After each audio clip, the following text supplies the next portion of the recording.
Hey Lars, thank you for joining us. Hey Mo, welcome. Thanks for having me. Awesome, awesome.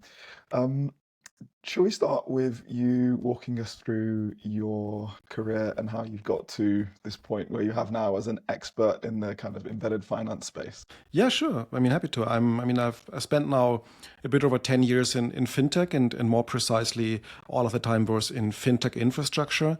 So I actually started right after university as like the founding team member as one of the open banking providers here in Germany. I'm based in Berlin. So initially with a strong focus on Germany at the open banking provider. That was like 2014. So that was like still pre PSD2. In Germany, we had some technical interfaces from banks which allowed us to do some kind of like on open banking, which wasn't really possible in other countries. So we leveraged that quite a bit. I was focusing at the company was called Figo back then, rebranded now a couple of times. I was responsible for anything focused on non-regulated customers, so basically companies without a license. So there was a lot of fintech startups back then, but also over the times, also more and more software providers from specifically niche industry. And then I left the company in 2019 when the company like merged slash got acquired.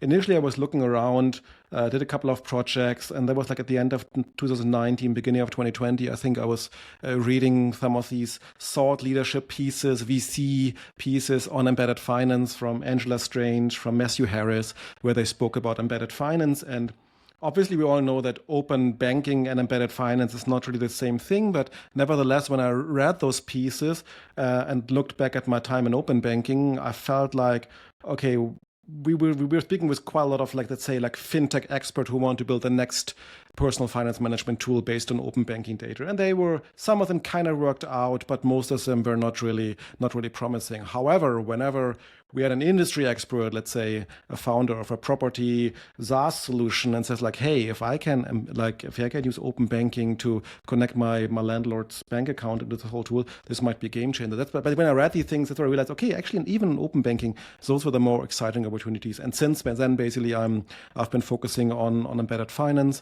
Had a short time at a banking as a service slash embedded banking provider, where I was doing go to market and the banking activities in the company. And now since the end of 2020, so a bit over 2.5 years now, I work as an independent advisor slash fractional fintech expert, working with different companies, and on the side have my newsletter, my own podcast, and all these kind of things to keep me busy. Amazing, amazing.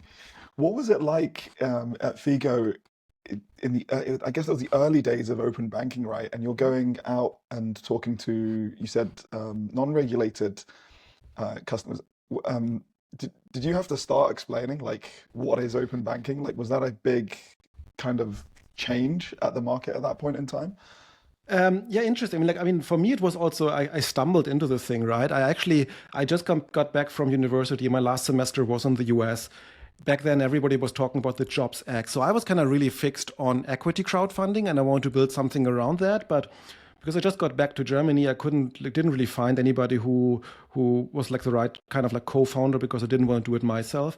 And then I connected with this person, Andre Bayrat is like quite a well-known person here in the German fintech space, and he basically. I met him, and he basically then told me the idea of like pivoting Figo, which was a B2C banking app, basically like a PFM, basically a personal finance management app, to pivot that into the open banking space. And to be honest, at that point of time, I had little understanding of what that exactly could mean. I think what was unique in Germany, as I mentioned before, we back in the days we had this called HBCI, like home banking computer interface, which was it was not really it's quite far away from PSD2 API. It was not really an API either, but it was some kind of like interface, which because of like how banks operate here in Germany, specifically some specific kind of banks, they offered this to their customers, so they made it easier to connect their own software to the bank account. That's basically how they used it, right? And that's basically what we leveraged. And to be honest, at the very beginning, when pitching open banking, I think there were some, and I think we're seeing the same also in embedded finance or embedded banking. There are some industry who get it super, super quickly. So even back in 2014, we had actually one or two companies, like friendly companies, startups that we knew quite well, that actually asked Figo for API access even before this pivot came. And those were not very surprisingly invoice companies, right? They were doing like digital invoice management for freelancers, for small companies. And they were like, hey, if we can tell our customers when an invoice is paid, this is such a nice moment in using our software. Your invoice has been paid. And unfortunately, you get to know from somebody else, and then you have to tell us that this was paid. They wanted this positive notification, sending the customer this invoice has been paid. They wanted to do it, right? So, or at least automate this kind of process, right? So that they ask us. So I think pitching to all these other kind of companies in the space, software as a service companies who have some kind of involvement with sending invoices for their users, that was pretty simple. But yeah, going into other areas, I think I remember like very beginning of the Figo API days, we had this whiteboard, and I think we had like 10, 12 different like areas and use cases, and some were like super easy, and you could use like one or two lighthouse customers to go to all the others. Others like, we thought about insurances, about banks we thought very early as well. That took many, many years to basically pick up, and quite exhausting. Yeah, that's interesting that sometimes I guess in fintech that is the case where the use case and the need is there, but sometimes it's like the combination of like the regulatory factors and the technology needs to kind of catch up with that need. And it sounds like in that specific, at least, invoice a notification case, that was kind of the thing. But I guess in other places you might have needed to educate and and I think if again take the comparison to embedded finance, right? Like it's I mean, it's all about this concept of like jobs to be done, right? I mean, and I think with the invoice management, when we even if there's a company out there who didn't know about open banking and HPCI back in the days in Germany, all the thing, when you told them, for them it clicked quite quickly because they knew exactly what this enabled them, right? In other industries, if you now, for example, go to insurances and you tell them, hey, if your user connects their bank account, you can tell them when they have a high purchase about a specific insurance, maybe for a trip or all these kind of things. I mean, they get it as well, but I don't think they spend that much time thinking about these things. Versus the other one. So I think it's really about like the jobs to be done, what you want to achieve, what you want to achieve in user experience. That's a really good point. That's probably the right way to approach these things, as opposed to from like the pure technology or another angle. How do you think, Lars, that before actually we get into like how it's evolved, like what does embedded finance mean to you? Like the word or the phrase is used a lot. Yeah. And I'll be honest, like when I'm talking to people in fintech in the UK, at least, as we're mainly UK focused, like some people throw around these words and these phrases, banking as a service, embedded finance, and we're often talking about different or slightly different things. What do these phrases kind of mean to you, and how would you explain them to someone who's like a little bit new to the industry? Sure, happy to do that. Before I do that, maybe I think when I think about these things, there's like 50% of the time I think like, who the hell cares? It doesn't really matter, like the terms. It depends on a lot of other things. And the other 50%, I think like, no, it actually does make sense, because at the end of it, if we as inside the industry can't even like use the right terms and the same understanding, it probably lacks adoption and understanding because embedded finance is all about the non-financial companies understanding it, right? And so it makes a lot of sense, of course, to use some kind of like terminology. So I've this presentation with like this embedded finance primer, which I call, and there's like this one slide where I say like, what's for me my definition of embedded finance, and I think I would say probably most of the people hopefully agree with that, is when brands seamlessly integrate financial services. And for me, there are like three points in there. First of all, it's brands. So that means it's a company. It's a better term would maybe non-financial company, but it's a little bit bulky. So it's not a fintech. It's not N26. It's not Revolut. It's not Monzo. It's a company whose core product is non-financial services. So maybe more of a DHL or Lego, for example. And the second part is seamlessly integrate. So I think we have seen a lot of non-financial brands interacting with financial services in one way or another, but very often they're more on the, let's call it referral side. There we're like, hey, we are referring our bank partner and you can do this and you have to head over there and enter your details. That's not really like the experience that embedded finance wants. And the third one is like to create new financial services. So it's not so much about open banking. We said like open banking is not really embedded finance. I think there are very often some use cases have similarities between like open banking and embedded finance. But I would stress so that the non-financial brand with controlling that part of the value chain has a lot more advantages, a lot more features and functionality that they can control, which is really, really important for the jobs to be done and the customer experience. So I would say these are like the three requirements: non-financial brand, seamlessly integrated, and new financial products that needs to be created. And that's then the definition of embedded finance. And for me, since you mentioned banking as a service, for me, embedded finance is, I mean, it's very like as I mentioned, it's like described, but it's a situation, it's an outcome, right? That's basically what you want to achieve. Like embedded finance, if you go out there, it can be anything and everything, right? Like, but it's an outcome what you see. And banking as a service is more like the way how you can get there. I mean, technically, a company, a non-financial brand, can go apply for their own bank license and build everything themselves, right? They don't really need banking as a service necessarily. Nevertheless, of course, most companies use banking as a service if they want to offer a banking product, because that's really the most logical way to do it. But it's not really the only one. So that's what I separate between embedded finance and banking as a service. Yeah, that makes a lot of sense. I wish I'd had this chat with you 4 years ago. I could have been embedded finance.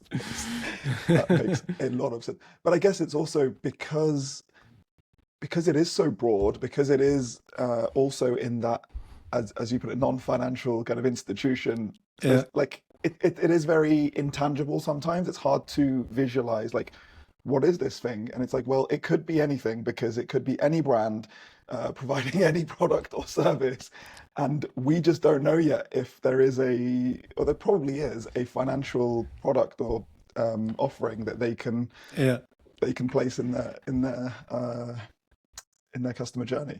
And in a way you can, like, visually, you could show it like this, right? You have let's say the 5 financial products on the one side. I mean, when we talk about, this is also one of the things, right? We talk about embedded finance, and in a podcast like this, it of course makes sense to say like embedded finance. What I always argue when talking to my clients or a company is like, embedded finance is very high level, right? There are like 5 financial products under it. There's payments, there's banking, there's lending, there's insurance, and there's investment. So if you were talking about something specific, probably rather say embedded banking, embedded lending, embedded payments, because here in this podcast, we can talk high level about embedded finance, and it applies to most of them, right? But if you're building specific products, then probably it makes more sense to be like very specific. So the 5 financial products on the one side, and on the other hand, all the industry, right? And now you can think about, okay, logistic industry, what can logistic industry do? Probably payment, probably banking, probably lending, maybe investment is a bit of a stretch, maybe insurance as well. And the same is for all the other industries, right? And I think there are different maturity as well, driven by available providers, by lighthouse companies who have done it successfully, who inspire others, right? That's a really nice way of making it more tangible, actually. Yeah, to be specific on those kind of product categories, areas, and then you can drill down and, I guess, look at the jobs to be done and things. Yeah, I think that's also always good for everybody to force ourselves to be specific, right? I think, again, when you talk high level, you can talk very broadly, and it's more of a high level blah blah. But if you talk about very specifics, you can be a lot more precise, and I think actually get it a lot faster and better. When you're talking to one of these kind of non-financial brands, Lars, about, say, one of these categories, what are the typical like challenges that they face, or what are the maybe common like pitfalls that they encounter in that process of maybe getting embedded finance in place? So first of all, I would say the answer to that question depends a lot on where in the journey are you. I think similar to what we discussed earlier about open banking, right? There are some companies who maybe never even heard about the term, right? They didn't even know about these possibilities, right? And now they understand, right? So I think here, I mean, in Germany, sometimes it's like if you go a little bit more traditional industry, the first reaction very often is, oh, financial services, definitely not me, right? This is too complicated, too complex. For some of them also a little bit too sensitive in terms of like, okay, what does this like for my customers? And if I tell them now I do financial services. So this is a little bit the hesitation.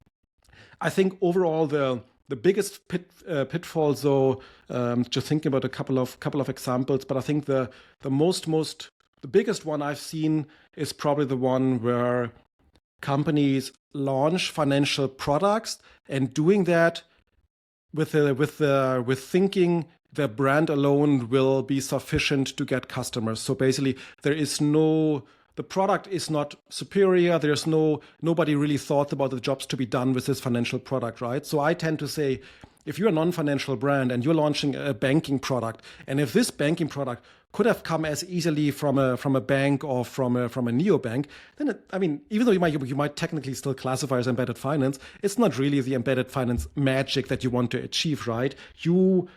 If a company offers a financial product, they should think, I would argue, as like metaphorically speaking, they should spend as much time on the integration of the financial product than on building the financial product itself. So this intersection is like really, really important. And we have seen, I think good examples are like companies in the retail space when they want to offer banking products to, like, as a supermarket chain, grocery chain. There was one case in Switzerland where they offered the banking product to customers. I think it's really tough on anyway to embed that really nice for a retail, for a supermarket chain, to embed that really, really well. I know in the UK there's some better examples. But that being said, I think that's a really, really hard one to make this intersection really, really well. But I think generally, even for a B2B SaaS company that wants to offer embedded banking or embedded lending for that matter, right, it needs to be kind of a no-brainer for the user to use it. If the user can look at the financial product and say, let me compare that to, I don't know, Deutsche Bank, HSBC, and so on, then if that's comparable, then you probably have lost already your game in building a great embedded finance product. That's such a good point, that the magic, as you put it here, is at that intersection and the kind of deep work that has to go in on that brand side. Sometimes we actually say, like, we don't know what the use case is in your industry. We don't know your customer at all. Like, the point is, we just provide, like Griffin provides some building blocks. You know how to turn that into a fantastic product for your end customer.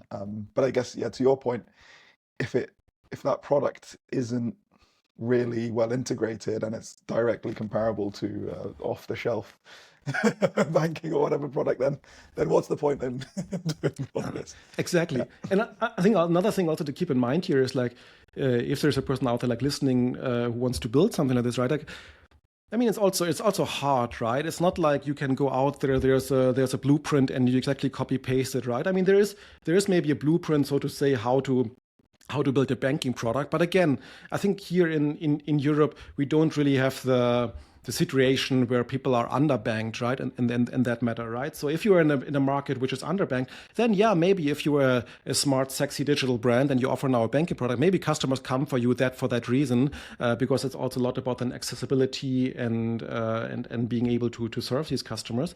But here in Europe, I think it's not really the case, and we've seen it open banking as well with change of like bank accounts, and these kind of like changing bank accounts is a big hassle as well as such. So this needs to be like a very, very strong sale to be able to do that. So I think what I definitely would say is there is not really a blueprint, and the hard work is really thinking about this interaction, right? So probably that means for some companies going out and talking to the customers. I mean, they hopefully talk to the customers a lot, but now they need to talk about, okay, how do you bank today? Which bank are you using? How are you? What are your workflows? How to use it? And what really makes sense to improve? And what's feasible for you as a brand to achieve that? That's very good advice. You should keep talking to customers and do more of it, especially in this product journey. How do you see embedded finance in your kind of 10 years or so, and especially as you're like really focused on it in your newsletter? How do you see that the space has evolved, and or has it even? Like, what's happened over the kind of last few years? I mean, I think it's the usual answer. Like, I kind of goes through like some kind of like waves, right? I think like first of all, what we have to agree on is like that embedded finance has been around for a very, very long time. Arguably, I'm not sure it was the first one, but definitely something like car financing at the car dealership is also an embedded finance, right? I mean, it doesn't have to be really like a digital user experience where it's like seamless integrated. That can be even offline, right? Maybe the example of the grocery chain offering financial products is also in a way, there's not just everything is digital, right? There's some offline elements as well. And you can even do it in that one. So in a way, maybe 60s, 70s, 1960s, 70s, that was maybe the first time like an embedded finance use case was implemented. I think then what happened though, I mean, the last 10 years, I think open banking had a big impact on that as well, specifically here in Europe, where by force banks had to open up. That was not everything, but all of that was not really like perfect and super well done in retrospective, but it still had a necessary step for the industry, for the players in the market to understand what's feasible, what's possible, seeing more use cases, seeing more companies doing it, right? That had one part as well. I think then in generally like with the rise of like around like PSD2 or even before that, so seeing like more neobanks. So from my perspective, I think the whole fintech wave had a lot of benefit for embedded finance as well. I don't think we would not see as much of embedded finance today without the fintech wave of the neobanks, because they educated customers, they showed that banking is really possible digital, they trained customers, both consumers and business users, that there are other brands out there that you can interact with, brands that you didn't know about a couple of years ago. You're now trusting with your financial services. So I think that made the step now to non-financial brands a lot easier. I think what else happened in the last couple of years, I think a lot of the activities were also very strongly pushed during the COVID times. I don't think, I mean, I would argue that COVID was not really necessary for the embedded finance success, but it was definitely another push where I think we've seen it in companies in the US, also like companies like Shopify and Toast around that time. I think they were all building and had already financial products, embedded finance products offered by that point of time, but a lot of more of the efforts were prioritized because they realized it's a very strong need to have something like this.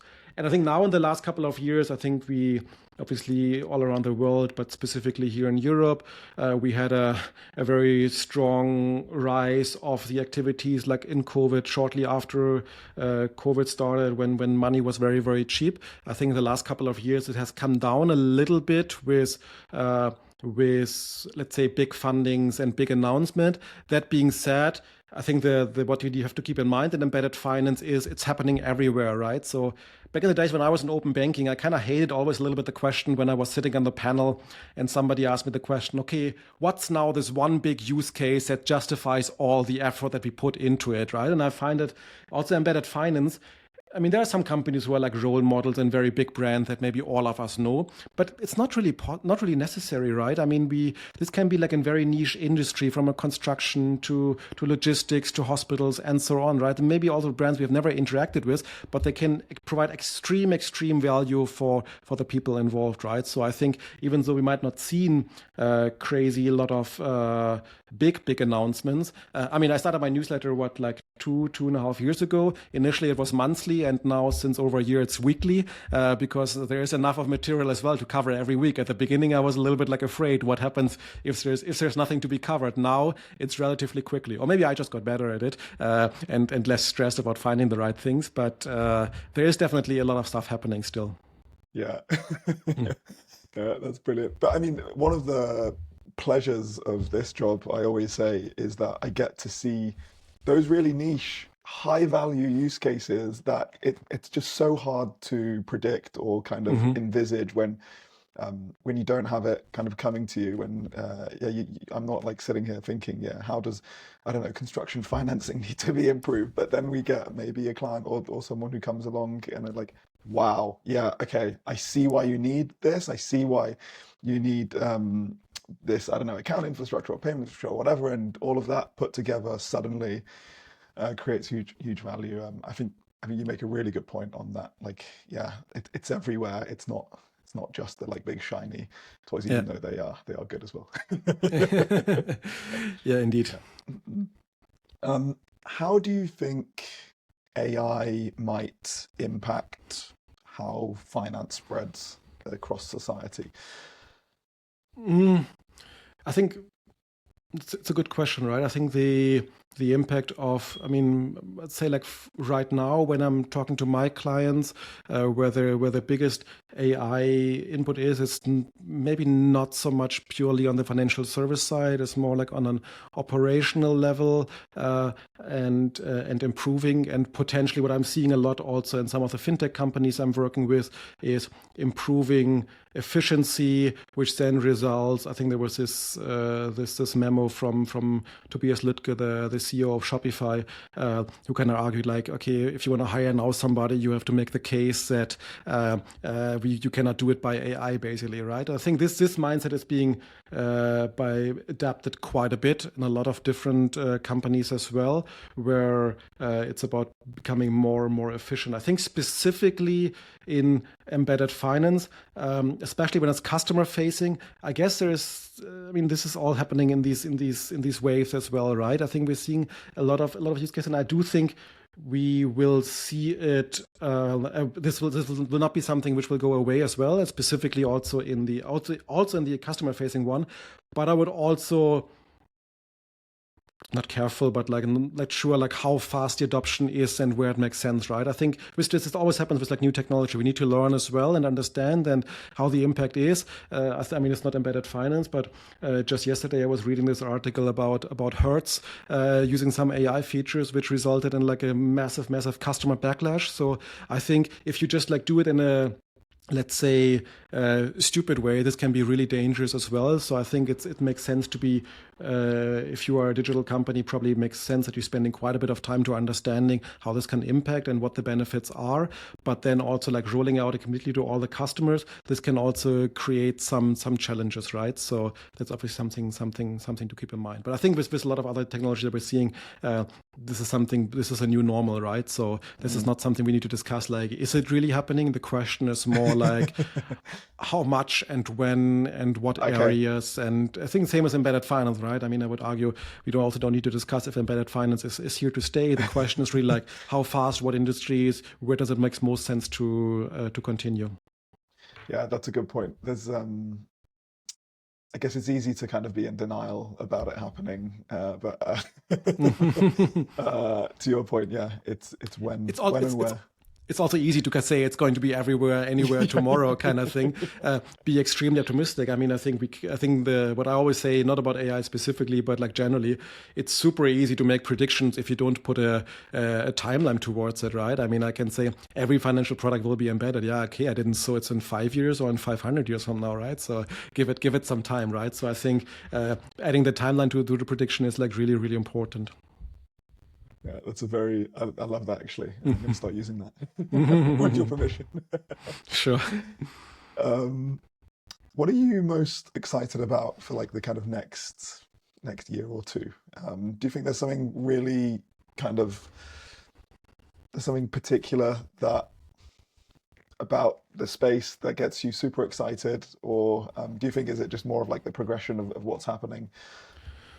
I mean, I think, as I said before, right? I mean, the beauty about like working in this kind of industry is like you can look in like so many different industries, right? So I spent quite a bit of time, and I'm continue to do in the whole like healthcare space. Healthcare meets fintech, and not all of it is always by definition, let's say, hardcore embedded finance, but let's say the whole payment fintech angle in healthcare.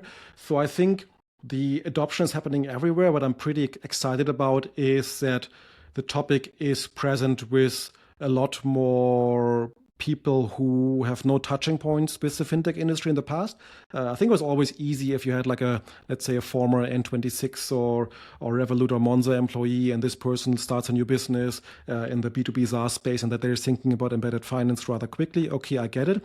But now seeing like vertical software as a service company. I just did a podcast with a German company called Tooltime. They're doing vertical SaaS for the craft industry, right? So and the team is like never done anything with financial services before, right? So and they now doing the banking, probably at one point doing other financial products as well. So seeing like that these teams are opening up, and this takes time, right? Because this is not something where I don't know, a person like me or like you, we do a podcast, we do a newsletter, and then like 2 weeks later everybody knows about it, right? right? This is continuous development. So that's definitely happening, and I'm very happy that the topic is now present in a lot more rooms with a lot more minds and people thinking about it. Maybe not everyone is building right now something on it, but the awareness is more there. The understanding is slightly growing, right? And on top of it, what I mentioned with healthcare, I think there are particularly some industries, and I would probably stress healthcare, where improvement of financial products, embedded finance can like a real big impact. I mean, you can argue, yeah, well, now the craftsman industry, vertical software as a service company now makes it a little bit easier for the plumber, for electrician to write the invoices and collect the payments. This is like nice, but it's not really world changing, so to say. But there are some industries, specifically like healthcare, where quite frankly, like resources are limited, and these companies can only spend as much money as they have, and if they can do it more efficiently, they can provide better value to patients and to their customers. So that's something I'm like really excited about. And seeing also some other industries, again, some of them are not like, let's say, hardcore embedded finance adoption as such, but basically understanding fintech better and understanding how to leverage it. And that's what I'm like really excited about. Super cool. Again, healthcare was not on my kind of prediction list, but I guess that's the amazing thing about I mean, it's very domestically different, like very different in different countries, right? Of course, so that's something where maybe a company does it in Germany is not going to say like we expand as quickly as a B2B SaaS company to all the other. It probably makes more sense to go deeper into the value chain in one country where you're strong, and then maybe find other countries where there is a similar kind of setup, but not necessarily the broad expansion. Smart, good point. Yeah. Lars, what an absolute pleasure. Thank you for defining embedded finance so clearly, talking us through it. Do you want to tell people where they can find more of your content and your awesome newsletter? Yeah, of course. I mean, first of all, thanks for having me and the interesting chat. My all my activities are the brand embeddedfinancereview.com.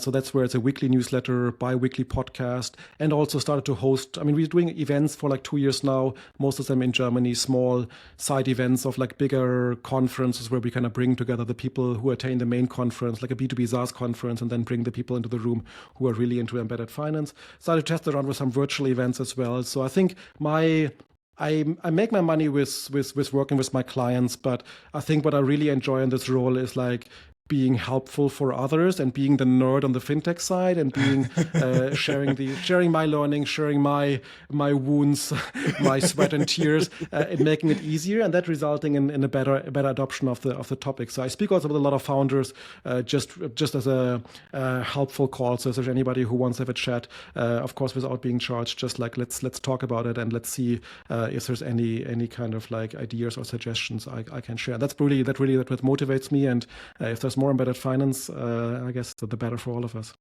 Fantastic. Love it. Absolutely love it. Thank you so much, Lars. Real pleasure. Thank you, Mo.